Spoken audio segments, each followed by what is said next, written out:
Om Namo Bhagavate Vasudevaya. Om Namo Bhagavate Vasudevaya. Om, I bow to the Lord Vasudeva. Joy to you, friends. We're talking about yoga and the initial teachings of yoga, dealing with pranayama. And this is the path that will help you to break the shackles of karma, as Krishna says in the Bhagavad Gita. It's a very important thing to mix with people whose consciousness goes upward. Even though everything is essentially neutral, it depends on how you react to make it seem positive or negative. And so you must be positive. You're trying to raise your consciousness toward God. When we're talking about finding that even point between pleasure and pain, that middle point is not apathy. That middle point is not dullness. It is that which will help you to rise. The middle point of your body is your spine, and the sushumna in the spine, which takes your energy and the kundalini up to the top of the spine. I was in New York a few years ago, and I went to the Joffrey Ballet, thinking this might be an interesting experience. Well, it was very interesting, but in a negative way. Whoever developed this particular philosophy behind this dance had the idea that every creative act should lead to a new creative act, should lead to a new creative act. And so the dance kept evolving from one movement into the next movement and the next movement. It became intensely dissatisfying for the person, certainly for me, because there's always this wish that when you go one direction, it be balanced by its opposite. And this thought that it has to go back to the opposite, that it's a delusion, is wrong. Even the movements of our bodies, they have to be understood in terms of these truths inside our body. If your dancing is only with the lower spine, that means your energy is in the lower spine. And if your energy is in the lower spine, you will be unhappy. You can't be happy. How many rock musicians have committed suicide because their energy was taken down by that heavy beat? When you see the dancing in Bali, it's more with the arms, and it's beautiful because it's uplifting. And because it's only uplifting in an aesthetic way, it doesn't take you to God. But any movement, and I would love to see us evolve in our community, a kind of dancing that helps to inspire you to upward movement in your consciousness as well as in your body. But it will begin certainly with this understanding that the energy has to be in the upper part of the body. It'll be the arms more than the legs that do the movement. It will be the eyes moving upward and not down. Everything must be understood in relation to its spiritual realities. If you look at art, if you look at anything in this world with this vision, you see that all around you there are things that suggest being centered, suggest raising your consciousness, suggest making yourself peaceful. And there are downward flows you can see just from people's movements, from their gestures, from the words they use. Everything will indicate their state of consciousness.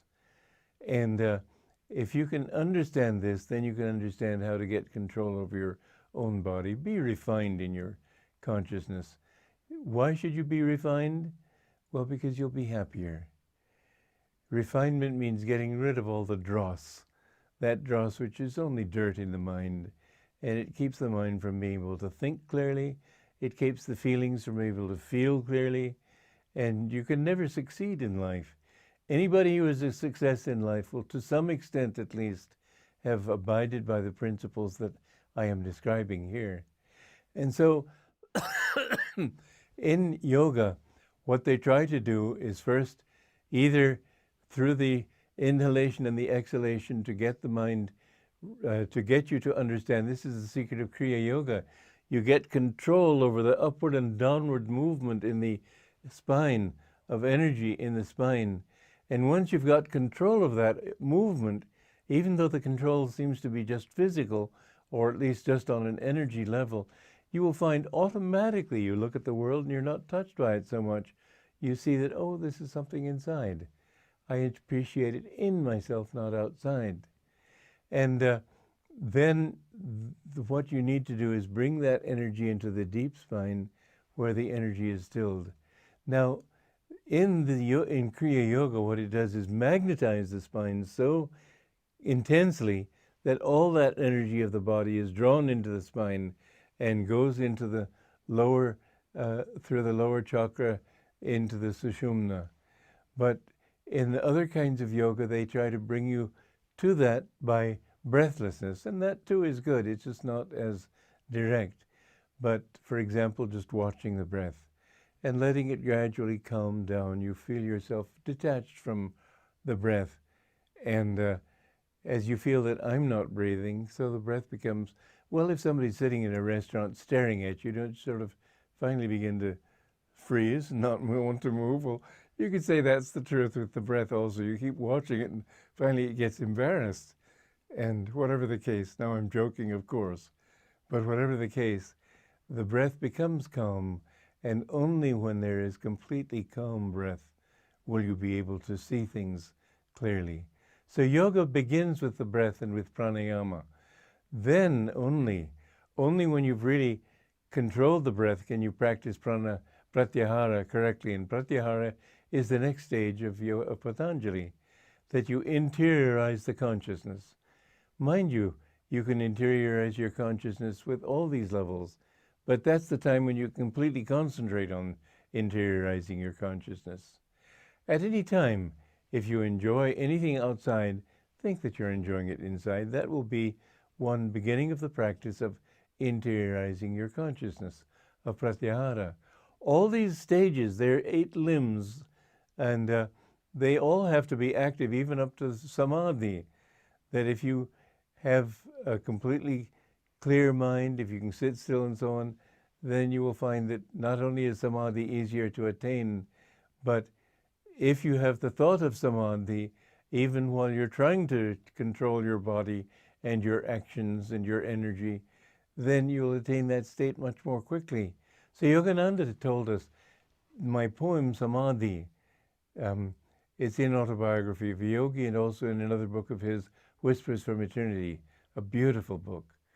And he said, memorize that poem, recite it every day, and you will see that bit by bit, that will stir deeper than conscious memories in your soul and help you to come more quickly to that. So take that poem and take that thought and always affirm in yourself that I am ever perfect. Don't say, well, here I am on page 3 and don't expect too much of me. Think in terms of those things. Think in terms of pranayama when you're being honest and truthful and all the rules of yama and niyama. Think of it when you're, think of pratyahara when you're doing those things. Think of samadhi when you're doing these. All these are to be practiced all the time, but perfected at a certain stage. So anyway, these are little dips into the great teaching of yoga. I'm not going to teach it at length here, but I do want to give a certain foundation in it so you'll know what we're talking about. Joy to you.